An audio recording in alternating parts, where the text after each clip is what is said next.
ক্ষমতায় যাওয়ার জন্য স্বপ্ন দেখছেন, এই স্বপ্ন দেখা ভালো। যারা জনগণের ভোটের মাধ্যমে রাষ্ট্র ক্ষমতায় যেতে চায় সেটা নিশ্চিত করার জন্য আমাদের এই অতীত সংগ্রাম, সেটা অবশ্যই ভালো। কিন্তু মনে রাখতে হবে, কেউ যদি বাংলাদেশে নির্বাচনকে পিছিয়ে দিয়ে নির্বাচনকে অনিশ্চিত করে এবং নির্বাচন না করে রাষ্ট্র ক্ষমতা থাকতে চায় অথবা বিভিন্ন রকমের গোলাপানিতে মাছ শিকার করার ষড়যন্ত্র করতে চায়, তাদের উদ্দেশ্য হচ্ছে ফ্যাসিবাদের দোসররা যেন আবার পুনর্বাসিত হয়। আমরা লক্ষ্য করছি বিভিন্নভাবে আজকে বাংলাদেশে গণতান্ত্রিক শক্তিগুলোর মধ্যে বিভক্তি সৃষ্টির পায়তারা চলছে। আমরা লক্ষ্য করছি বাংলাদেশের পক্ষের শক্তিসমূহে যারা ফ্যাসিবাদ বিরোধী গণতান্ত্রিক আন্দোলন ঐক্যবদ্ধ হয়েছিল তাদের মধ্যে বিভক্তি সৃষ্টির বিভিন্ন রকমের ষড়যন্ত্র করা হচ্ছে। সুতরাং আমাদের সজাগ থাকতে হবে। আজকের এই বাংলাদেশে আমাদের গতিপথ নির্ধারিত হবে জনগণকে সাথে নিয়ে ঐক্যবদ্ধভাবে ফ্যাসিবাদ বিরোধী জাতীয় ঐক্যকে শক্তিশালী করে। তাই বন্ধুগণ, আমাদের আজকে অনেক কথা।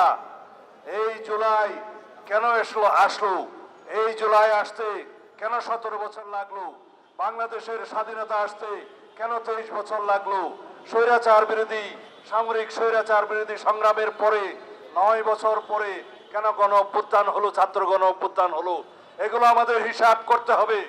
আমরা কি এই মুক্ত স্বাধীন বাংলাদেশে কেবলই রক্ত দিতে থাকবো গণতন্ত্রের জন্য? আমরা কি এই মুক্ত স্বাধীন বাংলাদেশে কেবলই রক্তের জোরসবর্তী দেশের একটি করদ রাজ্য বানানোর জন্য বিগত ফ্যাসিস্ট স্বৈরাচারী শেখ হাসিনা যার পর নাই চেষ্টা করেছে, অবশ্য সফল হয়েছে এইটুকু যে শেষ পর্যন্ত তার আশ্রয়টা দিল্লিতেই হয়েছে। শেখ হাসিনা, আওয়ামী লীগ এবং ফ্যাসিস্টদের রাজনৈতিক মৃত্যু হয়েছে বাংলাদেশে, ঢাকায়, এই মিরপুরে, গুলিস্তানে, পল্টনে, কিন্তু দাফন হয়েছে দিল্লিতে।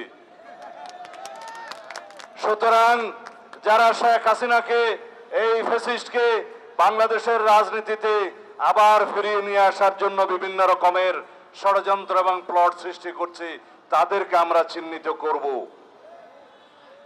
যারা পিআর পদ্ধতির নামে বাংলাদেশে নির্বাচনের দাবি চলছে, যারা বলছে জাতীয় সংসদ নির্বাচনের আগে স্থানীয় সরকার নির্বাচন চাই, তাদের একটা উদ্দেশ্য আছে, তাদের একটি অসৎ উদ্দেশ্য আছে। তারা জানে কেয়ারটেকার সরকার 3 মাসের জন্য প্রতিষ্ঠিত হয়।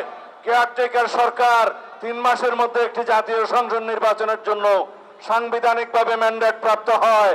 এখন সেই কেয়ারটেকার সরকার পুনর্বহাল হয়েছে আদালতের মাধ্যমে। আমরা নিরপেক্ষ এই অন্তর্বর্তীকালীন সরকারকে কেয়ারটেকার সরকার হিসাবেই মনে করি। আপনাদের একমাত্র দায়িত্ব একটি সুষ্ঠু, সুন্দর, নিরপেক্ষ জাতীয় সংসদ নির্বাচন উপহার দেয়া। আপনাদের দায়িত্ব নাই স্থানীয় সরকার নির্বাচনের। বাংলাদেশে স্থানীয় সরকার নির্বাচনের কোনো ম্যান্ডেট নির্বাচন কমিশনের নাই। নির্বাচন কমিশনের কেবল 2টি ম্যান্ডেট, একটি রাষ্ট্রপতি নির্বাচন আর একটি জাতীয় সংসদ নির্বাচন। কেবলমাত্র স্থানীয় সরকার মন্ত্রণালয় অনুরোধ করলে স্থানীয় সরকারের নির্বাচন দিতে হয়, নির্বাচন কমিশনের মাধ্যমে সেটা পরিচালিত হয়। সুতরাং যারা বিভিন্ন ধরনের বিভ্রান্তি সৃষ্টির মধ্য দিয়ে নির্বাচনকে বিলম্বিত করতে চায় অথবা অনিশ্চিত করতে চায়, তারাই বক্তব্য দিচ্ছে স্থানীয় সরকারের নির্বাচন জাতীয় সংসদ নির্বাচনের আগে হতে হবে এই কেয়ারটেকার বা অন্তর্বর্তীকালীন সরকারের অধীনে। তাদের উদ্দেশ্য খারাপ। যারা বলে পিআর পদ্ধতিতে নির্বাচন চাই, ভাই সব আপনারা পিআর পদ্ধতি বুঝেন?